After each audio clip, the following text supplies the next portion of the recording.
कांग्रेस के राष्ट्रीय अध्यक्ष और राज्यसभा में नेता विपक्ष मल्लिकार्जुन खड़गे साहब खास बातचीत के लिए इस वक्त मेरे साथ मौजूद हैं। खड़गे साहब, आपका स्वागत है एबीपी न्यूज़ में।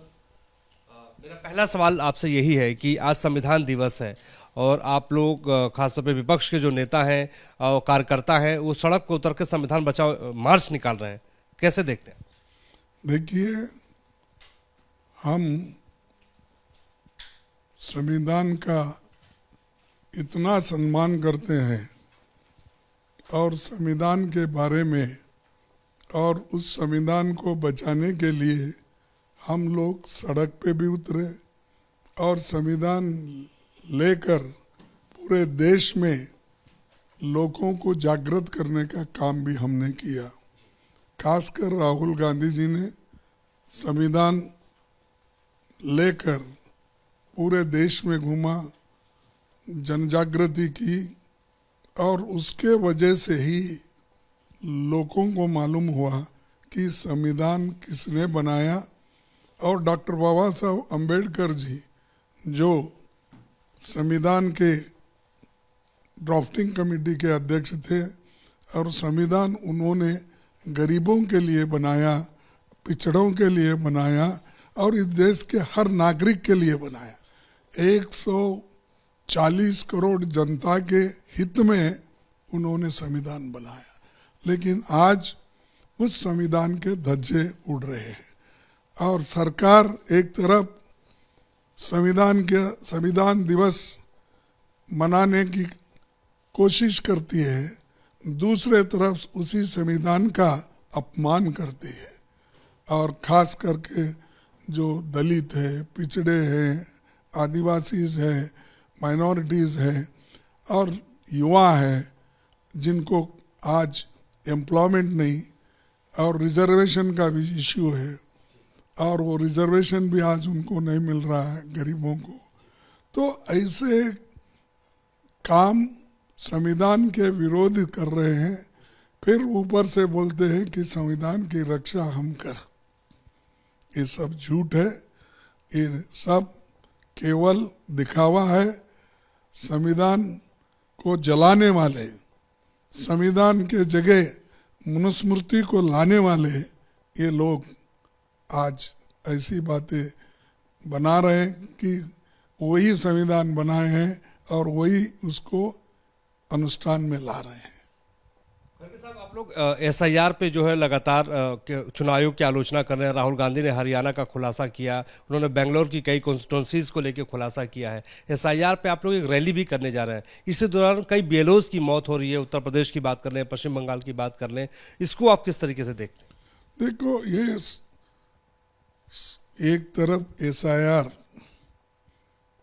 में बहुत गड़बड़ी भी है और दूसरे तरफ काम करने वालों के ऊपर इतना प्रेशर डाला जा रहा है। तीसरा, ये एसआईआर, वोटर चोरी, ये सारी चीज़ें इलेक्शन कमीशन खुद ही करती है।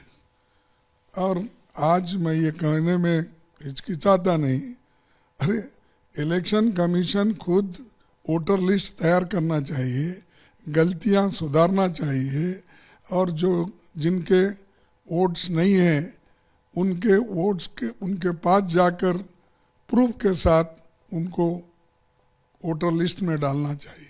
उसके बजाय वोटर लिस्ट को काट छाट करते हैं, निकाल देते हैं और ख़ासकर माइनॉरिटी के, दलित के और ये एसटी जो आदिवासी रहते हैं उनके सब वोट वो लोग हेरा फेरी करके उस दिन, इलेक्शन के दिन नया लिस्ट देते हैं। तो ये इसको तो हम लड़ रहे हैं, इसके लिए भी लड़ेंगे, ईवीएम के भी लिए लड़ेंगे, क्योंकि ईवीएम ही मेन इसमें कारण है। और इलेक्शन अब दो चीज़ों को उपयोग कर रहे हैं, एक तो ईवीएम यूज़ कर रही है, दूसरे तरफ ये वोटर लिस्ट की गड़बड़ी, चोरी हो रही है, उसको कर रहे हैं। सर, बिहार की जो चुनाव में हार हुई है, खासतौर पे महागठबंधन की, आपकी, क्या माना जाए कि एसआईआर सबसे बड़ा कारण था, ईवीएम सबसे बड़ा कारण था? देखिए, हमारी हार नहीं हुई, हमारे वोट चोरी हो गए और चोरों को पकड़ना जनता का काम है और हम लोगों का भी काम है। जब तक चोर पकड़े नहीं जाएंगे और जो लोग वोटों के ऊपर डिकॉइटी कर रहे हैं, रॉबरी कर रहे हैं, उनको पकड़ के अगर हम ठीक करें तो जमहूरियत, लोकतंत्र ठीक चलेगा। नहीं तो ये चोरी करते जाएंगे तो इसका बहुत बड़ा नुकसान हमारे आने वाले पीढ़ी पे होगा और इस देश के लिए होगा और लोकतंत्र के लिए खतरा है। आपने बहुत बड़ी बात ये कही है, लेकिन चुनाव आयोग पे जो आप सवाल उठा रहे हैं, संसद का सत्र आने वाला है खरगे साहब, तो क्या इस सत्र में इम्पीचमेंट भी लाने की बात आप लोग सोच रहे हैं सीसी के खिलाफ, चुनाव आयुक्त के खिलाफ? देखो, हमारी मीटिंग होगी और हमारे सीपीपी लीडर श्रीमती सोनिया गांधी जी हैं, उनके अध्यक्षता में एक मीटिंग हमारी होगी और स्ट्रैटेजी कमेटी ये डिसाइड करेगा कौन से मुद्दों पे हम चर्चा करने वाले हैं, कौन से मुद्दा को प्रायोरिटी देने वाले हैं। ये सारी चीज़ें हम उसके बाद बताएंगे। Thank you so much sir, हमसे बातचीत करने के लिए। खरगे साहब हमसे बातचीत कर रहे थे, कांग्रेस अध्यक्ष मल्लिकार्जुन खरगे। इनका साफ ये कहना है कि बिहार के भीतर वोट चोरी हुई है और चुनाव आयोग का जो रवैया है वो ठीक नहीं है। और संविधान दिवस के मौके पर केंद्र सरकार पर भी हमला उन्होंने साधा है और ये कहा है कि संविधान बचाना है और संविधान बचाने को लेकर कांग्रेस पार्टी के नेता कार्यकर्ता सड़क पे उतरने वाले हैं और इसी तरीके से जो है केंद्र सरकार के खिलाफ आवाज को बुलंद करेंगे। हमारे सहयोगी राजेंद्र सिंह के साथ मोहित राज दुबे, एबीपी न्यूज, दिल्ली।